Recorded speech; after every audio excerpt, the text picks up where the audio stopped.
Okay, module 1 first മൊഡ്യൂളാണ്, introduction ആണ് അതിൻ്റെ. Metallurgy and material science.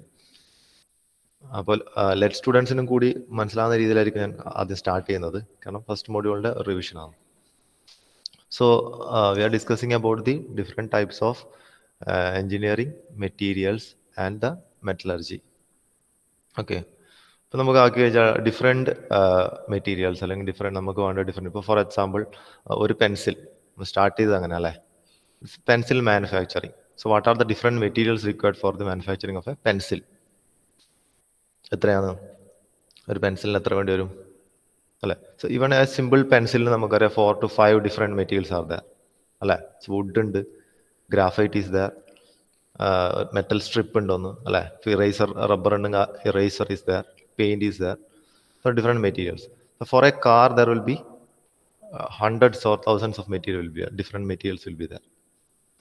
So അങ്ങനെ നമ്മൾ ഏത് ഫീൽഡ് നോക്കുകയാണെങ്കിലും അല്ലേ, so these materials has got different importance in that. So from the early age from it self human beings are using different types of materials അല്ലേ. നമുക്ക് പഴയ കാലം എന്നല്ല, സ്റ്റോൺ ഏജ് അല്ലേ, സ്റ്റോൺസ് ആയിട്ട് നമ്മൾ അന്നേരം മെറ്റീരിയൽസ് ആയിട്ട് ഉപയോഗിച്ചിരുന്നു, നമ്മൾ ടൂൾസ് എല്ലാം ആയിട്ട് യൂസ് ചെയ്തു. Stone age, bronze age, different ഏജസിൽ നമ്മൾ ഡിഫറെൻറ്റ് മെറ്റീരിയൽസ് യൂസ് ചെയ്യും. For example for a car, അപ്പോൾ നിങ്ങൾ സ്ക്രീനിൽ കാണുന്ന ഒരു കാർ ആണെങ്കിൽ അതിൽ മെയിനായിട്ട് കോമ്പൗണ്ട്സിൻ്റെ ഡിഫറെൻറ്റ് മെറ്റീരിയൽസ് ആണെങ്കിൽ ദർ ആർ സെറാമിക് മെറ്റീരിയൽസ് അല്ലെ, metallic is there, steel is there, lead is there, rubber is using, plastics is using, polymers we are using, glass is we are using, okay, aluminium. So there are different types of materials we are using in a car. So ഇതാണ് ഞാൻ പറഞ്ഞിപ്പം historical perspective വരുമ്പോൾ from the early age itself അല്ലെ, stone age, bronze age, early age itself we are using different types of materials. Okay, so there are two terms actually here, and metallurgy ഉണ്ട്, material science ഉണ്ട് അല്ലേ. So there are two terms, metallurgy and material science ആണ് നമ്മൾ subject വരിക അല്ലേ. എന്താണ് metallurgy is purely, അത് എന്താണ് ഉദ്ദേശിക്കുന്നത്, extraction of the metal from the ഓർസ്. Metal ഓർസ് നിന്ന് മെറ്റൽ എങ്ങനെ എക്സ്ട്രാക്ട് ചെയ്യുന്നു, അതിൻ്റെ ഒരു സ്റ്റഡിനെയാണ് നമ്മൾ എന്ത് പറയുന്നത്, മെറ്റലർജി എന്ന് പറയുന്നത്. Okay, so it includes extracting metals from their ores, refining of crude metals, production of their alloys, their behavior like physical, chemical behavior. Okay, അപ്പോൾ അങ്ങനെ കുറേ ടൈപ്സ് മെറ്റലർജി ഉണ്ട്. Extractive metallurgy, physical metallurgy, mechanical metallurgy ഉണ്ട്, different types മെറ്റലർജീസ് ഉണ്ട്. So metallurgy purely എന്താണ്, metals അല്ലെങ്കിൽ നമ്മൾ ഈ പറയുന്ന മെറ്റൽസ് അല്ലെങ്കിൽ അലോയ്സിൻ്റെ എക്സ്ട്രാക്ഷൻ അല്ല, അതിൻ്റെ അത് ഡിറൈവ് ചെയ്ത് അതിൻ്റെ ഫൈനൽ സ്റ്റേജിലേക്ക് എടുക്കുന്ന ആ ഒരു പ്രോസസ്സിനെ നമ്മൾ മെറ്റലർജി എന്ന് പറയുന്നത്. Okay, on the other hand material science it involves the it brings the relationships that exist between the structure and property of material. Okay, so മെറ്റീരിയലിന്റെ സ്ട്രക്ചർ പ്രോപ്പർട്ടി റിലേഷൻഷിപ്സ്, അതുമായിട്ട് ബന്ധപ്പെട്ട കാര്യങ്ങളാണ് നമ്മൾ മെറ്റീരിയൽ സയൻസിൽ പറയുന്നത്. ഓക്കെ, സോ മെറ്റീരിയൽ സയൻസും ഉണ്ട്, മെറ്റലർജിയും ഉണ്ട്. ഓക്കെ, ഓക്കെ, അപ്പോൾ അത് പറയുമ്പോൾ അവിടെ നോക്കിയാൽ there are different terms like structure and property അല്ലേ. സ്ട്രക്ചറും ഉണ്ട്, അതുപോലെ പ്രോപ്പർട്ടിയും ഉണ്ട്. So there is a relationship between the structure and property. So what is structure? Structure of a material usually relates to the arrangement of its internal components. നമ്മൾ already നോക്കിയ different atomic structures ഉണ്ടല്ലേ, different lattice arrangements ഉണ്ട്, different metals. Examples നമുക്കറിയാം, കുറേ types of crystals ഉണ്ട്, crystal structures ഉണ്ടല്ലേ. So it relates the arrangement of its internal components, internal atomic arrangements അല്ലെങ്കിൽ ionic arrangements ആണ് സ്ട്രക്ചറിൽ പറയുന്നത്. ഓക്കെ, സബ് അറ്റോമിക് സ്ട്രക്ചർ എന്നാൽ അവിടെ ഇലക്ട്രോൺസ് ഉണ്ടാവും അല്ലെ, ആറ്റംസ് ഉണ്ടാവും, അതിന് മൂവ്മെന്റ്സ്, ന്യൂക്ലിയസ്, പ്രോട്ടോൺസ്, നമുക്കറിയുന്ന ഈ കാര്യങ്ങളൊക്കെ ഉണ്ടാവും. Okay, so on the other hand property എന്താ ഉദ്ദേശിക്കുന്നത്? പ്രോപ്പർട്ടി എന്ന് ഉദ്ദേശിക്കുന്നത് എങ്ങനെയാണ് ഇതിന്റെ റെസ്പോൺസുകൾ. ഇപ്പം while in service use all materials are exposed to external stimuli that evoke some type of response. അല്ലെ, for example A specific subject to forces will experience deformation. നമുക്കറിയാം, നമ്മൾ ഫോഴ്സ് കൊടുത്തു കഴിഞ്ഞാൽ അല്ലെ, ഒരു സ്റ്റീൽ റോഡ് ഫോഴ്സ് കൊടുത്തു കഴിഞ്ഞാൽ അതിൽ ഡിഫോർമേഷൻ ഉണ്ടാവും. അല്ലെങ്കിൽ നമ്മൾ കൊടുക്കുന്ന എക്സ്റ്റേണൽ സ്റ്റിമുലൈ അനുസരിച്ചിട്ട് there will B certain responses അല്ലെ, ഓരോരോ റെസ്പോൺസ് നമുക്ക് തരും അല്ലെ. ചില മെറ്റീരിയലിൽ തരുന്നത്, ഫോർ എക്സാമ്പിൾ ഗോൾഡ് ആണെങ്കിൽ നമുക്ക് വലിച്ചാൽ അതിനെ വലിച്ച് നമുക്ക് എന്താണ് വയർ രൂപത്തിലേക്ക് വലിക്കാൻ വേണ്ടി പറ്റും അല്ലെ, ശരിയല്ലേ. ടിന്നാണെങ്കിൽ നമുക്ക് അതിനെ മാലബിലിറ്റി കൂടുതലാണ്, മീൻസ് നമുക്ക് ഒരു ഷീറ്റ് രൂപത്തിലേക്ക് ആക്കാൻ വേണ്ടി പറ്റും. സ്റ്റീലിന് നമുക്ക് വേറെ പ്രോപ്പർട്ടീസാണ് സ്റ്റീലിലുള്ളത്. സോ നമ്മൾ കൊടുക്കുന്ന എക്സ്റ്റേണൽ സ്റ്റിമുലസ് അനുസരിച്ചിട്ട് അതിന്റെ റെസ്പോൺസ് എന്താണ്, ആ റെസ്പോൺസിനെയാണ് നമ്മൾ അതിന്റെ പ്രോപ്പർട്ടി എന്ന് പറയുന്നത്. So different materials will having different property. Same property തന്നെ ഡിഫറെന്റ് മെറ്റീരിയൽസിൽ ഡിഫറെന്റ് പെർസെൻറ്റേജിൽ പ്രൊപ്പോർഷനിലായിരിക്കും ഉണ്ടാവുക. Okay, so there is A linear relationship between the structure and property. So structure, അപ്പോൾ ഈ രണ്ട് സ്ട്രക്ചറും പ്രോപ്പർട്ടിയും പറയുമ്പോൾ വേറെ രണ്ട് ടേം ആണ്, പ്രോസസ്സിങ്ങും പെർഫോമൻസും. So the final performance of a material will depends on how it is processed. Okay, അപ്പോൾ ഡിഫറെന്റ് പ്രോസസ്സിംഗ് ഉണ്ട് ഈ മെറ്റീരിയൽസിനെ ഫൈനൽ അതിന്റെ രൂപത്തിലേക്ക് എത്തിക്കാൻ ഡിഫറെന്റ് പ്രോസസ്സിങ്സ് ഉണ്ട്. So there will be different steps in processing. We can change the different steps in processing. Okay, നമുക്ക് different quality of materials കിട്ടും. So the structure of the materials depends on the how they are processed. Okay, so based on structure only it gives the different properties for the materials. Okay, ഈ properties അനുസരിച്ചിട്ടായിരിക്കും ആ മെറ്റീരിയലിന്റെ performance എങ്ങനെയാന്ന് പറയുന്നത്. So finally the performance of any material is decided by the processing of the material. Okay, അപ്പോൾ അതിന്റെ processing ഒക്കെ important ആണ്. അതാണ് നമ്മൾ മെറ്റലർജി എന്നുള്ള ഒരു ടോപ്പിക് കൊണ്ട് ഉദ്ദേശിക്കുന്നത്. ഓക്കെ, ഫോർ എക്സാമ്പിൾ ആയിട്ട് ഇവിടെ കാണിക്കുന്ന നമ്മൾ ഓൾറെഡി നോക്കിയതാണ്. എന്താണ് ഒരു ഫോട്ടോഗ്രാഫാണ് ഇവിടെ കാണിക്കുന്നത് അല്ലെ. It shows the photograph of N aluminium oxide specimen. So there R മൂന്ന് സ്പെസിമെൻ ഉണ്ട് അല്ലെ. സെയിം മെറ്റീരിയൽ ആണ് മൂന്നും, അലുമിനിയം ഓക്സൈഡ് ആണ്. പക്ഷെ നമുക്കറിയാം അതിന്റെ ഒരു പ്രോപ്പർട്ടി, അതിന്റെ ഒരു ഫിസിക്കൽ പ്രോപ്പർട്ടി അല്ലെ, നമുക്ക് അതിന്റെ ലൈറ്റ് കടത്തി വിടാനുള്ള പ്രോപ്പർട്ടിയാണ് ഇവിടെ നോക്കുന്നത് അല്ലെ. ഫോർ എക്സാമ്പിൾ ഫസ്റ്റ് ക്രിസ്റ്റൽ അല്ലെ, ഫസ്റ്റ് ക്രിസ്റ്റൽ എന്താണ്, ഇറ്റ് ഈസ് ട്രാൻസ്പാരന്റ്. നമുക്ക് അതിന്റെ ട്രാൻസ്പാരന്റ് ആണ് ലൈറ്റ് കടത്തി വിടുന്നത്. So we can see the images on that paper അല്ലെ. അത് പേപ്പറിന്റെ മുകളിൽ നോക്കുമ്പോൾ അതിന്റെ ഉള്ളിലുള്ള ഡെൽറ്റയും എപ്സിലോൺ ഒക്കെ നമുക്ക് വ്യൂ ചെയ്യാൻ വേണ്ടി പറ്റും. But the second one is a polycrystalline material that is also aluminium oxide that is fully dense അല്ലെ. That material is translucent. Translucent പറഞ്ഞാൽ എന്താണ്, ട്രാൻസ്പാരന്റും അല്ല ഒപ്പാക്കും അല്ല, ഇൻ ബിറ്റ്വീൻ ആയിട്ട് കുറച്ച് ലൈറ്റ് കടത്തി വിടും. സോ ട്രാൻസ്ലൂസെന്റ് ആയിട്ട് നമുക്ക് കാണാൻ വേണ്ടി പറ്റും അതിന്റെ ഉള്ളിൽ എഴുതിയ കാര്യങ്ങൾ അല്ലെ. എഞ്ചിനീയറിംഗ് നമുക്ക് കാണാൻ വേണ്ടി പറ്റുന്നു. ഡയലക്ട്രിക് കുറച്ച് നമുക്ക് വിസിബിൾ ആണ്. Okay, the third specimen is again a polycrystalline material and it is opaque. So same material അതിന്റെ ഡിഫറെന്റ് പ്രോസസ്സിംഗിൽ അതിന്റെ ഡിഫറെന്റ് സ്ട്രക്ചറിലാണ് കാണിക്കുന്നത്, ഡിഫറെന്റ് പ്രോപ്പർട്ടീസ് ആണ് കാണിക്കുന്നത്. So always the performance or the properties of the material depends on how it is performed or what is the structure of how is the structure of the material or how it is processed. Okay, so why study material science and engineering? So material science and engineering നമ്മൾ എന്തിന്, why we are studying that? Okay, നമുക്കറിയാം നമുക്കിപ്പോൾ ഒരു നമ്മൾ പുതിയതായിട്ടൊരു manufacturing നമ്മൾ തുടങ്ങുക അല്ലെങ്കിൽ production ആണ് നമ്മൾ ഉദ്ദേശിക്കുന്നത്. പുതിയൊരു സാധനം ഉണ്ടാക്കണം. ഫോർ എക്സാമ്പിൾ നമ്മളൊരു പുതിയ ലാപ്ടോപ്പാണ് ഉണ്ടാക്കുന്നത് ഒരു കമ്പനി. സോ ഫസ്റ്റ് എന്താണ്, first step is that so identification of the material അല്ലേ. മെറ്റീരിയൽ ഐഡന്റിഫൈ ചെയ്യുക, റൈറ്റ് മെറ്റീരിയൽ എന്താണ് വേണ്ടത്. So the choosing this material depends on the working condition of that final component, performance, what are the requirements we are expecting from that component, what are the extra gadgets we are using there. അപ്പോൾ അതിനൊക്കെ ഒരുപാട് factors depend ചെയ്തിട്ടായിരിക്കും നമ്മൾ finally ഏത് material ആണ് വേണ്ടത് നമ്മൾ select ചെയ്യുന്നത് അല്ലെ. ഡിപ്പെൻഡ്സ് ഓൺ അതെന്താണ്. ഇപ്പോൾ ലാപ്ടോപ്പ് ആണ്, so it should be portable, so it should be light weight. അപ്പോൾ ലൈറ്റ് വെയിറ്റ് ആയിട്ടുള്ള മെറ്റീരിയൽ വേണം, അതോടൊപ്പം തന്നെ അതിന് വേണ്ട സ്ട്രെങ്ത് ആൻഡ് ഡ്യൂറബിലിറ്റി വേണം അല്ലെ. So there R chances of over heating അല്ലെ. അപ്പോൾ അത് പ്രൊട്ടക്ട് ചെയ്യാനുള്ള രീതിയിൽ മെറ്റീരിയൽസ് വേണം. ഇപ്പോൾ ഫോർ എക്സാമ്പിൾ നമ്മൾ അതിന് ഔട്ടർ കേസ് മാത്രമാണ് ഉണ്ടാക്കുന്നത് വിചാരിക്കുക ഒരു ലാപ്ടോപ്പിന്റെ. So what type of material should be choose? Metallic ആണോ അതോ പോളിമർ ടൈപ്പ്, പ്ലാസ്റ്റിക് ടൈപ്പ് ആണോ, ഏത് ടൈപ്പ് വേണം? അപ്പോൾ ഫസ്റ്റ് സ്റ്റേജിൽ ഏത് ഒരു പ്രോസസ്സിന് ഫസ്റ്റ് സ്റ്റേജ് പറഞ്ഞാൽ ഐഡന്റിഫൈ ദ മെറ്റീരിയൽ ആണ് അല്ലെ. So there are lots of other factors also. In service conditions, like what are the different property requirements? So what are the combination of property we need? Like combination of properties. ചിലപ്പോൾ നമുക്ക് ചില കേസിൽ നമുക്ക് വേണം നമ്മുടെ final നമ്മുടെ material ഡക്റ്റൈലും ആവണം, അതിന് വേണ്ട സ്ട്രെങ്ത്തും കിട്ടണം എന്ന് വിചാരിക്കാം.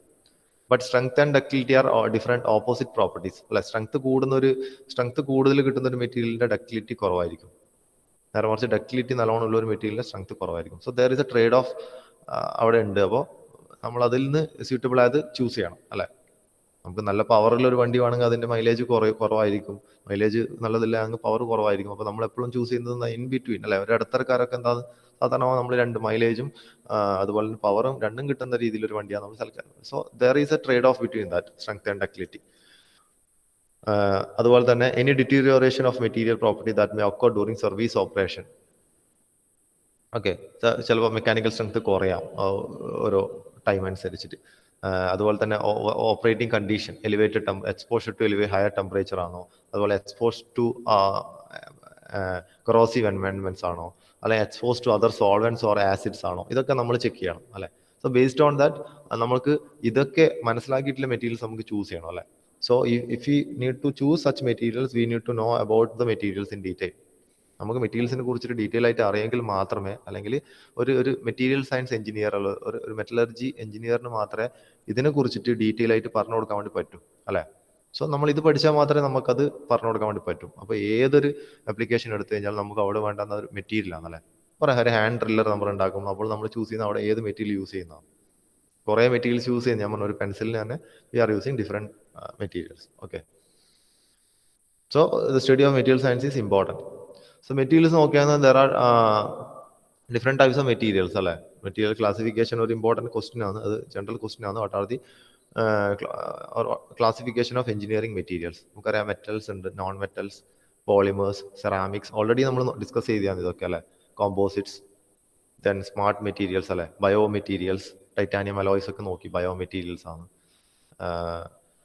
So these are the different classification of materials.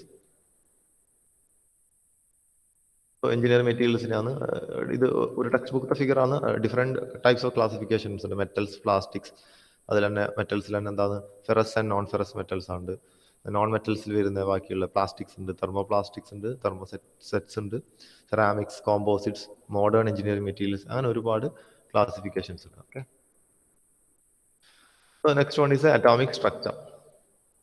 First ചാപ്റ്ററിൽ നമുക്കുള്ള ഒരു മെയിൻ ആയിട്ടുള്ളതാണ് what are the different atomic bonds ഒക്കെ. Okay, primary and secondary bonds ഒരു ഇമ്പോർട്ടൻറ്റ് ക്വസ്റ്റ്യൻ ആണ്. അത് classification of different bonds. Before that നമുക്കറിയാം, ഈ നമ്മൾ മെറ്റീരിയൽസിനെ കുറിച്ച് പറയുമ്പോൾ always this materials are bounded together അല്ലെ. There will be an atomic structure അല്ലെ, എല്ലാം അറ്റോമിക് അറേഞ്ച്മെന്റ്സ് ആണ്. എന്താണ് each chemical element is characterised by a number of protons in the nucleus or the atomic number. So ഈ terms ഒക്കെ നിങ്ങൾക്ക് നിങ്ങൾ already നമുക്ക് അറിയുന്നതാണ്. നിങ്ങൾ 10th പ്ലസ് 1 പ്ലസ് 2 ലെവലിൽ പഠിക്കുന്നതല്ലേ. അറ്റോമിക് നമ്പർ, അറ്റോമിക് മാസ് അല്ലെ, mass of proton and neutron within A nucleus, it is the atomic mass. Isotopes എന്താണ്, ഡിഫറെന്റ് അറ്റോമിക് മാസസിൽ എക്സിസ്റ്റ് ചെയ്യാൻ വേണ്ടി പറ്റും അല്ലെ ചില എലമെന്റ്സ്. സോ അതിനെയാണ് അതിന്റെ ഡിഫറെന്റ് ഐസോടോപ്സ് എന്ന് പറയുന്നത്. എല്ലാ എലമെന്റ്സും നമുക്ക് ഡിഫറെന്റ് ഐസോടോപ്സിലെ എലമെന്റ്സ് നമുക്ക് കാണാൻ വേണ്ടി പറ്റും. അപ്പോൾ ഡിഫറെന്റ് അറ്റോമിക് മാസ് അവിടെ വന്നു അല്ലെ. So what is atomic wait? Atomic weights പറഞ്ഞാൽ എന്താണ്, it is the average weight of these different isotopes. അപ്പോൾ അതിനെ നമ്മൾ അറ്റോമിക് വെയിറ്റ് എന്ന് പറയുന്നത്. ഇപ്പൊ അറ്റോമിക് മാസ് പറയുന്നത് ഇൻഡിവിജ്വൽ ആയിട്ട് ഒരു എലമെന്റിന്റെ അറ്റോമിക് മാസ് ആണ്, sum of proton and neutron. But atomic weight പറയുന്നത് അതിന്റെ ഐസോടോപ്സിന്റെ വെയിറ്റഡ് ആവറേജ് ആണ് അറ്റോമിക് വെയിറ്റ്. AOMU എന്ന് പറയുന്ന atomic mass unit is the unit use to compute the weight of the or atomic weight. അതിന്റെ യൂണിറ്റിനെയാണ് atomic mass unit എന്ന് പറയുന്നത്. So that are the basics. അപ്പോൾ ഇനീഷ്യലി ഈ മെറ്റീരിയൽസ് സ്റ്റഡി ഓഫ് മെറ്റീരിയൽസിന്റെ ഇടയിൽ നമുക്ക് എന്താക്കുക, അറ്റോമിക് മോഡൽസ് ഉണ്ടെന്നല്ല, ഒരുപാട് കുറേ മോഡൽസ് ഉണ്ടായിരുന്നു. ബോർ അറ്റോമിക് മോഡലാണ് ഇനീഷ്യൽ ഉണ്ടായ ഒരു മോഡൽ. അതുകൂടാണ്ട് ഒരുപാട് മോഡൽസ് ഉണ്ട്. നിങ്ങൾ ഓൾറെഡി കെമിസ്ട്രിയിൽ പഠിക്കുന്നതാണ് ഡിഫറെന്റ് മോഡൽസ്, അറ്റോമിക് മോഡൽസ്. ഇതിൽ ന്യൂ ഒരു മോഡലും ഓൾറെഡി എക്സിസ്റ്റിംഗ് പുതിയൊരു മോഡലും പഴയ രണ്ട് മോഡൽസിനെ കുറിച്ച് മാത്രമാണ് നമ്മൾ നോക്കുന്നത്. First one is Bohr atomic model. Bohr atomic model നിങ്ങൾക്കറിയാം, അവിടെ കുറെ ഷെൽ അറേഞ്ച്മെന്റ്സ് ആണല്ലോ. K shell, L shell, KLMNOP, അങ്ങനെ ഡിഫറെന്റ് ലെറ്റേഴ്സ് വെച്ചിട്ടാണ് ഡിഫറെന്റ് ഇലക്ട്രോൺ ഷെല്ല് ഡെസിഗ്നേറ്റ് ചെയ്യുന്നത്. Okay, so on early outgrowth of quantum mechanics was the simplified Bohr atomic model, in which electrons are assumed to revolve around the atomic nucleus in discrete orbitals. അപ്പോൾ അതിന്റെ figure കൊടുത്തിട്ടുണ്ട്, schematic representation of Bohr atomic model. ഇവിടെ എന്താണ് പറയുന്നത്, ഒരു nucleus ഉണ്ടാവും, അതിന്റെ ചുറ്റിലുമാണ് ഇലക്ട്രോൺസ് ഒരു ഡിസ്ക്രീറ്റ് ഓർബിറ്റ് ഉണ്ടാവും, അതിന് പറഞ്ഞ ഒരു വഴി ഉണ്ടാവും, അതിൽ മാത്രമേ അത് സഞ്ചരിക്കൂ അല്ലെ. Okay, so that means these electrons are particles moving around A centre nucleus. അപ്പോൾ ആ ഇലക്ട്രോൺസ് മൂവ് ചെയ്യുന്നത് ഒരു ഫിക്സഡ് ഒരു ഓർബിറ്റിൽ കൂടിയായിരിക്കും. എപ്പോഴും അതിന് പോകാനുള്ള ഒരു പാത്ത് ഉണ്ടാവും. അങ്ങനെ ഡിഫറെന്റ് ഇലക്ട്രോൺസ്. ഓക്കെ, അപ്പോൾ അതിനെ ഓർബിറ്റിൽ വെച്ചിട്ടാണ് അതിനെ നമ്മൾ ഡിഫൈൻ ചെയ്തിട്ടുള്ളത്. അപ്പോൾ അതാണ് ബോർ അറ്റോമിക് മോഡൽ പറയുന്നത്. But later on it was understood that this Bohr atomic model have certain limitations. എന്താണ് ആക്ച്വലി ഈ ഇലക്ട്രോൺസ്, ഈ മൂവ് ചെയ്യുന്ന ഇലക്ട്രോൺസിന് actually Bohr atomic model we are assuming it as only having particle nature, because it is assumed to like particles moving around this nucleus in fixed orbits. But actually electrons are not having, they are having both particle and wave like nature. അപ്പോൾ ഈ പറയുന്ന ഇലക്ട്രോൺസിന് wave like നേച്ചറും കൂടിയുണ്ട്, atomic means particle nature മാത്രമല്ല. That means നമുക്ക് എപ്പോഴും അതിന്റെ ഓർബിറ്റിൽ എപ്പോഴും ഒരു സ്ഥലത്ത് ഫിക്സഡ് ആണെന്ന് നമുക്ക് പറയാൻ വേണ്ടി പറ്റൂല. ന്യൂക്ലിയസിനുള്ള ഡിസ്റ്റൻസ് അല്ലെങ്കിൽ ഒരു റേഡിയൽ ഡിസ്റ്റൻസ് ഉണ്ടാവും അല്ലേ, ന്യൂക്ലിയസിന് ചുറ്റിലുള്ള റേഡിയൽ ഡിസ്റ്റൻസിൽ അത് മൂവ് ചെയ്യുന്ന പറയുന്നത്. ബട്ട് ഇറ്റ് ക്യാൻ വാരി, ആ ഡിസ്റ്റൻസ് മാറാം, അങ്ങോട്ടും ഇങ്ങോട്ടും മാറാം. So because this electrons are having wave like nature, in addition to the particle nature they are having wave like nature. So അതാണ് അടുത്ത അറ്റോമിക് മോഡൽ പറയുന്നത്, വേവ് മെക്കാനിക്കൽ മോഡൽ അതാണ് പറയുന്നത്. Okay, in wave mechanical model electron is considered to exhibit both particle like and wave like characteristics. Okay, so here the position of an electron is specified not in terms of the discrete orbital, but the position is considered to be the it considered to be the probability of an electron being at various location around the nucleus. So you can see from the figure that initially ആദ്യത്തെ എന്താണ് bore atomic model ആണ് അല്ലെ. So nucleus ഒരു fixed distance, ഒരു radial ഡിസ്റ്റൻസിലാണ് ഈ ഓർബിറ്റിലില്ലേ, എപ്പോഴും ആ ഓർബിറ്റിൽ തന്നെയായിരിക്കും അത് മൂവ് ചെയ്യുന്നത്.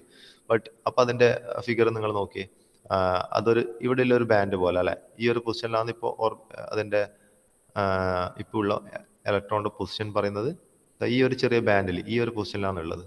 എപ്പോഴും എന്താണ്, it is fixed distance from the central axis. That means nucleus എപ്പോഴും ഫിക്സഡ് ഡിസ്റ്റൻസ് ആണുള്ളത്.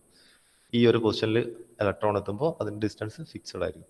But in the case of wave atomic model നോക്കിയാൽ അവിടെ ഒരു ബാൻഡ് ആണല്ലേ. ദാറ്റ് മീൻസ് നമുക്കറിയില്ല ഈ ഇലക്ട്രോൺ എവിടെയാണുള്ളത്. ഈ ഫിക്സഡ് ഈ ലൈൻ ഈ ഓർബിറ്റിൽ മാത്രം ആയിരിക്കണമെന്നില്ല, അത് ചിലപ്പോൾ ന്യൂക്ലിയസിന്റെ അടുത്തേക്ക് വരാം, ചിലപ്പോൾ ദൂരത്തേക്ക് പോകാം. സോ അതൊരു ഒരു ബാൻഡിന്റെ ഉള്ളിലാണുള്ളത്. സോ അതുകൊണ്ടാണ് അതിനെ വേവ് നേച്ചർ എന്ന് പറയുന്നത്. സോ അതിന്റെ സാധ്യത വരുന്നത് എങ്ങനെയാണ്, അതിന്റെ പ്രോബബിലിറ്റി ഈ ഒരു റീജിയനിലാണ് വരുന്നത്, അതൊരു സിംഗിൾ ലൈൻ പോലെയല്ല. ഓക്കെ, സോ വേവ് മെക്കാനിക്കൽ മോഡലാണ് നമ്മൾ ഫൈനലി അത് അക്സെപ്റ്റ് ചെയ്ത് ആ മോഡൽ ബേസ് ചെയ്തിട്ടാണ് നമ്മൾ ഫർദർ സ്റ്റഡീസ് നടത്തിയത്. ഓക്കെ, അപ്പോൾ അതിലെങ്ങനെയാണ് നമ്മൾ ചെയ്യുന്നത്? In wave atomic model there are different quantum numbers or using this principle of wave mechanics, every electron in an atom is characterized by different 4 parameters which are called quantum numbers. So these quantum numbers are designated as N, L, M, ML and MS. Okay, so N, L, M എന്ന letters കൊണ്ടാണ് ഇത് designate ചെയ്യുന്നത്. They are principal quantum number, orbital quantum number, magnetic quantum number and spin quantum number. Okay, അതിൽ first one എന്താണ്, ഇത് already നിങ്ങൾക്ക് അറിയുന്ന കാര്യമാണ്. ക്വാണ്ടം നമ്പേഴ്സ് ജസ്റ്റ് നോക്കുക, ചിലപ്പം ഒരു ചോദ്യം അതിൽ നിന്ന് വരാം. ഓക്കെ, അപ്പോൾ ഇതൊക്കെ ഈ മെറ്റലർജി ആൻഡ് മെറ്റീരിയൽ സയൻസിന്റെ ഇൻട്രൊഡക്ഷൻ ആണ്, കെമിസ്ട്രി ആണ്, ബോണ്ടിങ് വരെ നിങ്ങൾ പഠിച്ച കെമിസ്ട്രി തന്നെയാണ്. അപ്പോൾ ഇതിൽ നിന്ന് ക്വസ്റ്റ്യൻസ് കുറവായിരിക്കും, പക്ഷേ ഇതൊക്കെ ഇമ്പോർട്ടൻ്റ് ആണ്. ക്വാണ്ടം നമ്പേഴ്സ് ചോദിക്കാം, atomic bonds, different types of bonds ചോദിക്കാം, ക്ലാസിഫിക്കേഷൻ ഓഫ് ബോൺസ് ചോദിക്കാം, സെപ്പറേറ്റ് ആയിട്ട് ionic bond and covalent bond അതുപോലെ ചോദിക്കാം. Okay, so N is called the principal quantum number.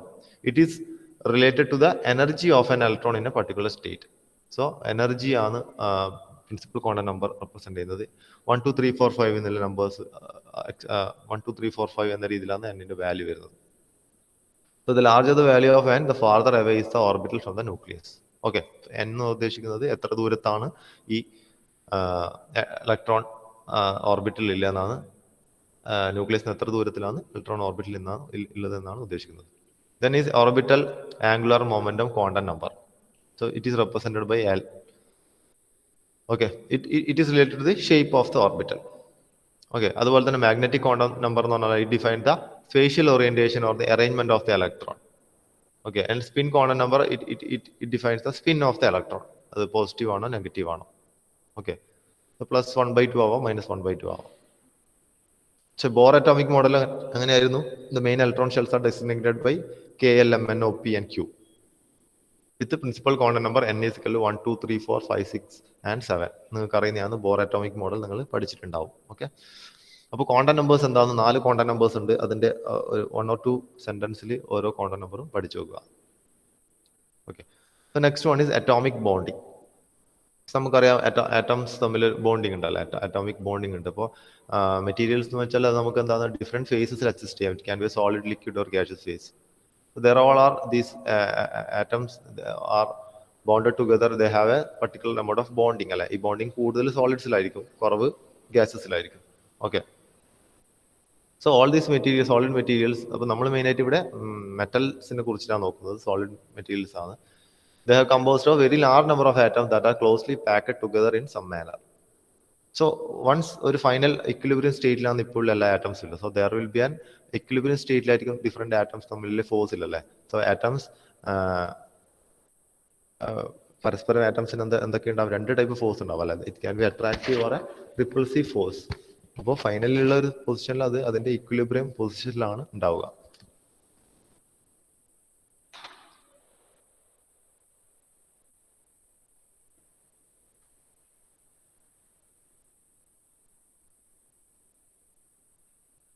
Okay, atomic ബോണ്ടിങ്ങിന് introduction ഞാൻ എന്തായാലും ഇവിടെ സ്കിപ്പ് ചെയ്തു. നമുക്ക് അതിന്റെ അടുത്ത ടോപ്പിക്കിലേക്ക് പോവാം.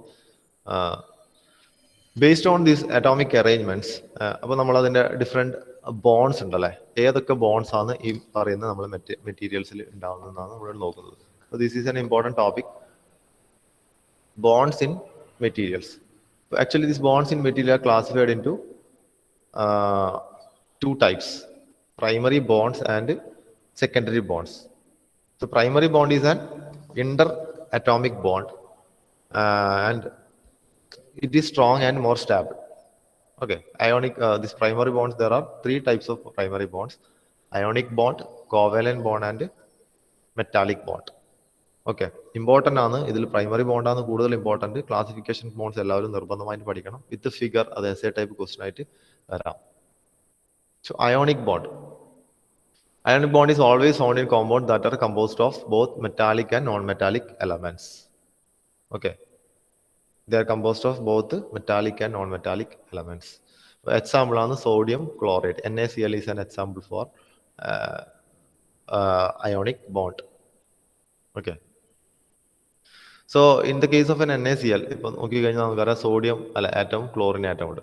ആക്ച്വലി അയോണിക് ബോണ്ടിൽ എന്താണ്, ദ സോഡിയം ആറ്റം ഔട്ടർ ഷെല്ലിൽ ഒരു ഇലക്ട്രോൺ എന്താണ്, അത് അവിടെ നിന്ന് വേർപെട്ട് പോകും അല്ലെ. So that electron will be having sufficient energy to jump from the outer orbit. So valence electron can jump from the outer orbit and they will join to the other ion, അല്ലെങ്കിൽ പുതിയൊരു ion ആയിട്ട് അത് മാറും. It will join to the chlorine atom, will form a chlorine ion.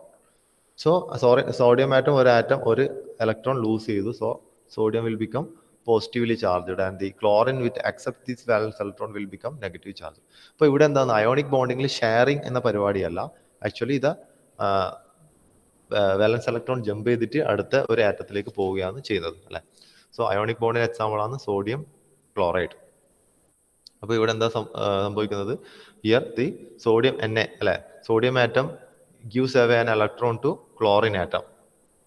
Okay, and the Na ion gets a net positive charge and the chlorine ion gets a negative charge. അപ്പോൾ ഇപ്പൊ എന്താ സംഭവിച്ചത്, ഇപ്പൊ അവിടെ ഒരു പോസിറ്റീവ് ചാർജ് ഉണ്ടായി, ഒരു negative charge ഉണ്ടായി അല്ലെ. So what happens, because of their net opposite electric charges, the two ions attract one another and a bond is formed. Okay, അപ്പോൾ ഇതുപോലെ ആറ്റംസ് എപ്പോഴും അത് ചാടാൻ വേണ്ടി നിൽക്കുകയാണല്ലോ. വാലൻസ് ഇലക്ട്രോൺ അത് ചാടി ഒരു ബോണ്ട് അവിടെ ഫോം ചെയ്തു. എങ്ങനെയാ ബോണ്ട് ഫോം ചെയ്യുന്നത്, അവിടെ അട്രാക്റ്റീവ് ഫോഴ്സ് എങ്ങനെയാണ്, ഇവിടെ ഒരു സോഡിയം പോസിറ്റീവ് ആയോണും ഒരു ക്ലോറിൻ നെഗറ്റീവ് ആയോണും ഫോം ചെയ്തു. സോ ഇത് opposite charges will attract. Okay,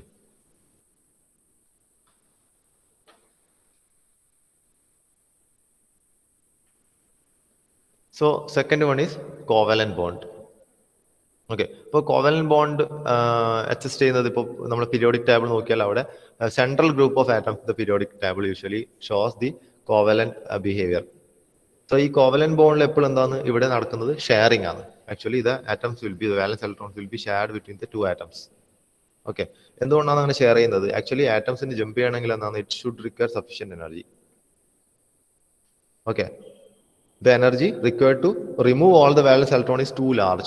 So അത്രയും എനർജി ഇവിടെ ഇല്ല, ഈ ആറ്റംസിന് ഇല്ല. അപ്പോൾ അവിടെ അവരെന്ത് ചെയ്യും, അവരൊരു സ്റ്റേബിൾ കോൺഫിഗറേഷന് വേണ്ടിയിട്ട് അവരെന്ത് ചെയ്യും, they will share electrons with its neighbors. Okay. So when atoms are held together by sharing the electrons in the outer shell to achieve stable electron configuration, the bonding is said to be covalent bond. Two atoms that are covalently bonded will each contribute at least one electron to the bond, and the shared electron may be considered to belong to both atoms. അപ്പോൾ ഒരു atom share ചെയ്യും, ആ atom ഒരു electron share ചെയ്തിട്ടുണ്ടാവും, ആ electron രണ്ട് ആറ്റത്തിലും കൗണ്ടിലും ആ electron വരും.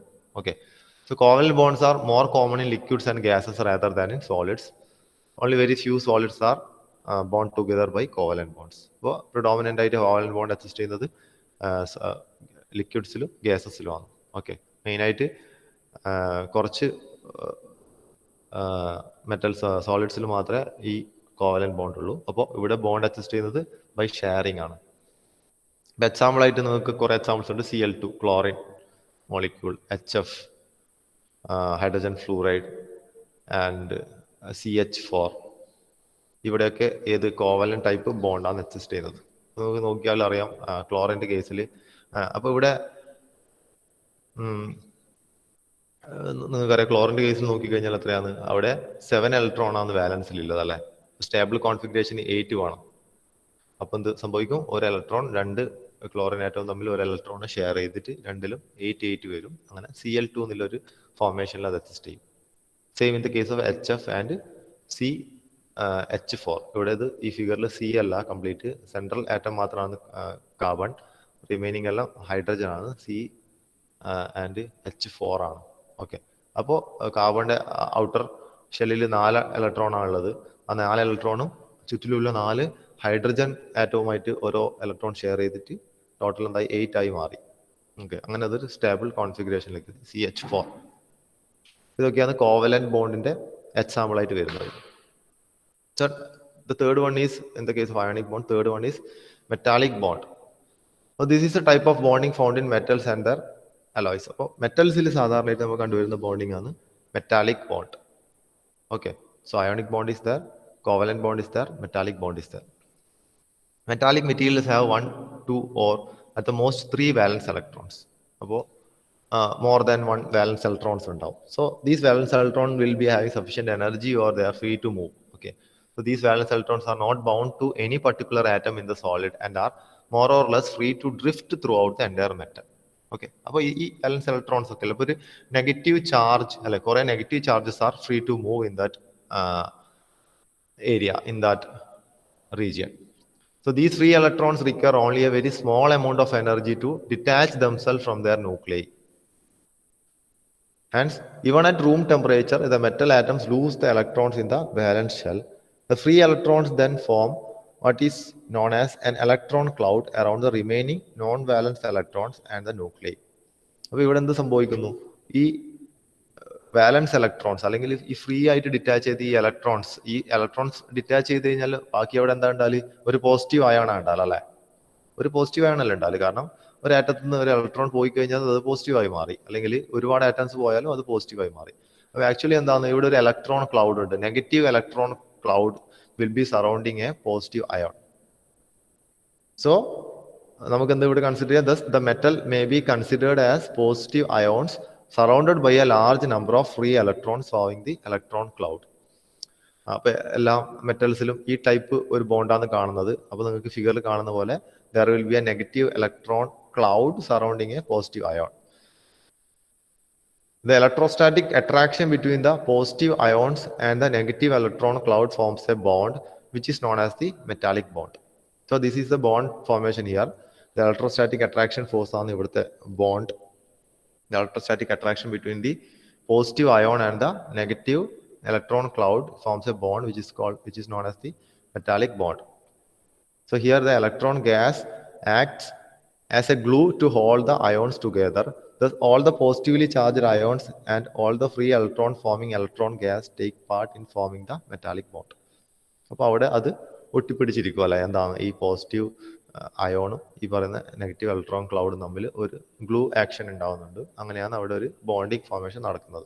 So it is electrostatic attractive force അല്ലെ, അത് കാരണമാണ് ഇവിടെ ബോണ്ടിങ് ഉണ്ടാകുന്നത്. So this is the metallic bond. അപ്പൊ ഇതാണ് 3 types of primary bonds. Secondary bonds നമ്മൾ അടുത്ത ക്ലാസ്സിൽ നമുക്ക് ഡിസ്കസ് ചെയ്യാം. ഇനി ഉള്ളത് different types of secondary bonds ആണ്. ഓക്കെ.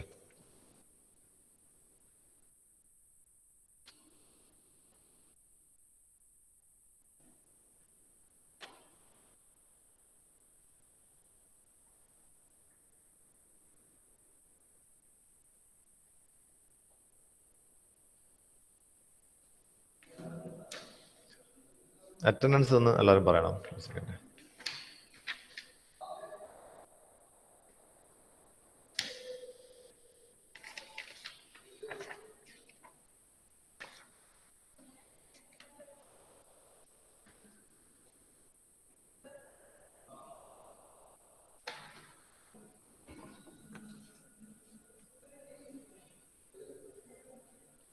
Akash K M.